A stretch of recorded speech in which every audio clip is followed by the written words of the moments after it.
A Dream of Red Hands by Bram Stoker. The first opinion given to me regarding Jacob Settle was a simple descriptive statement: "He's a down-in-the-mouth chap." But I found that it embodied the thoughts and ideas of all his fellow workmen.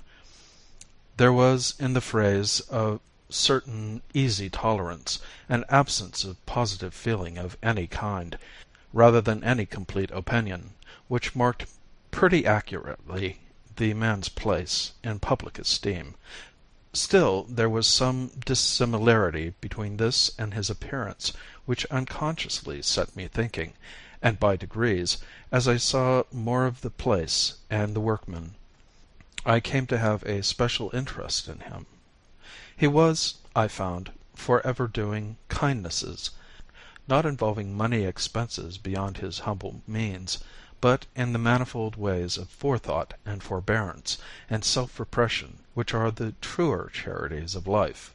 Women and children trusted him implicitly, though, strangely enough, he rather shunned them, except when anyone was sick, and then he made his appearance, to help if he could, timidly and awkwardly. He led a very solitary life, keeping house by himself in a tiny cottage, or rather hut, of one room, far on the edge of the moorland. His existence seemed so sad and solitary that I wished to cheer it up, and for the purpose took the occasion when we had both been sitting up with the child, injured by me through accident, to offer to lend him books. He gladly accepted, and as we parted in the grey of the dawn I felt something of mutual confidence had been established between us. The books were always most carefully and punctually returned, and in time Jacob Settle and I became quite friends. Once or twice as I crossed the moorland on Sundays I looked in on him, but on such occasions he was shy and ill at ease, so that I felt diffident about calling to see him. He would never under any circumstances come into my own lodgings. One Sunday afternoon I was coming back from a long walk beyond the moor, and as I passed Settle's cottage stopped at the door to say "How do you do" to him. As the door was shut I thought that he was out, and merely knocked for form's sake, or through habit, not expecting to get any answer. To my surprise I heard a feeble voice from within, though what was said I could not hear. I entered at once, and found Jacob lying half dressed upon his bed. He was as pale as death, and the sweat was simply rolling off his face. His hands were unconsciously gripping the bedclothes, as a drowning man holds on to whatever he may grasp. As I came in he half arose, with a wild, hunted look in his eyes, which were wide open and staring, as though something of horror had come before them. But when he recognized me he sank back on the couch with a smothered sob of relief and closed his eyes. I stood by him for a while, quite a minute or two, while he gasped. Then he opened his eyes and looked at me, but with such a despairing, woeful expression that, as I am a living man, I would have rather seen that frozen look of horror. I sat down beside him and asked after his health. For a while he would not answer me except to say that he was not ill. But then, after scrutinizing me closely, he half arose on his elbow and said: "I thank you kindly, sir, but I'm simply telling you the truth. I am not ill, as men call it, though God knows whether there be not worse sicknesses than doctors know of. I'll tell you, as you are so kind, but I trust that you won't even mention such a thing to a living soul, for it might work me more and greater woe. I am suffering from a bad dream." "A bad dream?" I said, hoping to cheer him. "But dreams pass away with the light, even with waking." There I stopped, for before he spoke I saw the answer in his desolate look round the little place.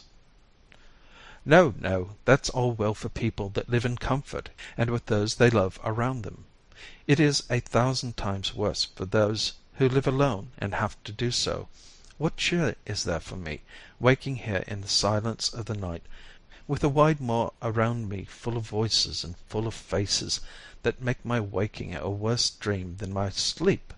Ah, young sir, you have no past that can send its legions to people the darkness and the empty space, and I pray the good God that you may never have." As he spoke there was such an almost irresistible gravity of conviction in his manner that I abandoned my remonstrance about his solitary life. I felt that I was in the presence of some secret influence which I could not fathom. To my relief, for I knew not what to say, he went on. "2 nights past I have dreamt it.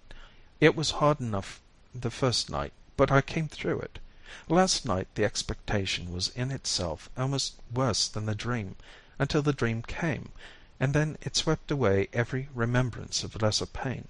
I stayed awake till just before the dawn, and then it came again, and ever since I have been in such an agony as I am sure the dying feel, and with it all the dread of to-night." Before he had got to the end of the sentence my mind was made up, and I felt that I could speak to him more cheerfully. "Try and get to sleep early to-night. In fact, before the evening has passed away. The sleep will refresh you, and I promise you there will not be any bad dreams after to-night." He shook his head hopelessly, so I sat a little longer and then left him. When I got home I made my arrangements for the night, for I had made up my mind to share Jacob Settle's lonely vigil in his cottage on the moor.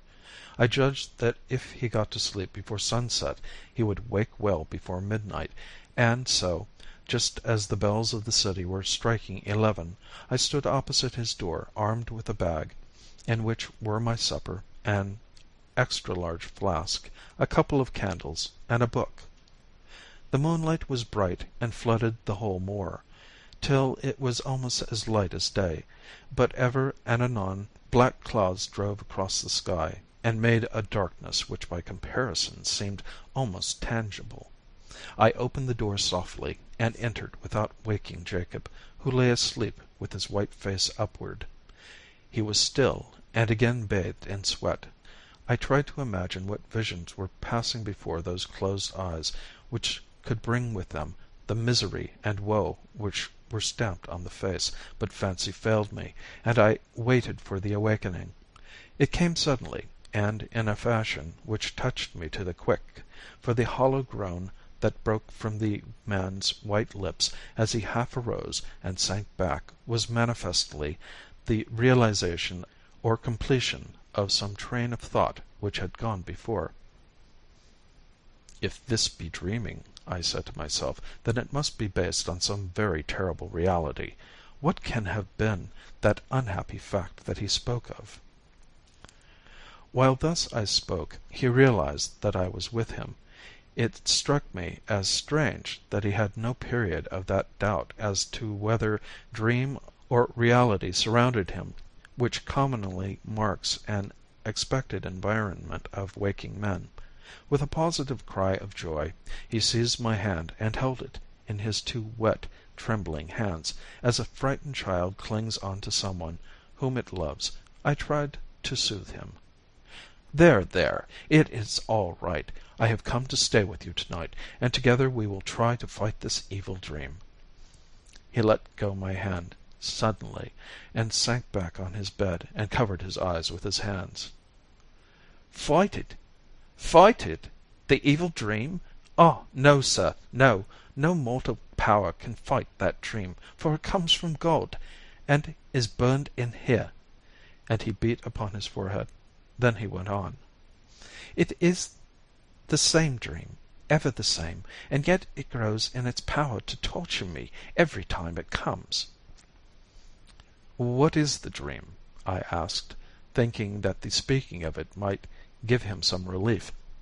But he shrank away from me, and after a long pause said, "No, I had better not tell it. It may not come again." There was manifestly something to conceal from me, something that lay beyond the dream, so I answered, "All right. I hope you have seen the last of it. But if it should come again, you will tell me, will you not? I ask, not out of curiosity, but because I think it may relieve you to speak." He answered with what I thought was almost an undue amount of solemnity. "If it comes again, I shall tell you all."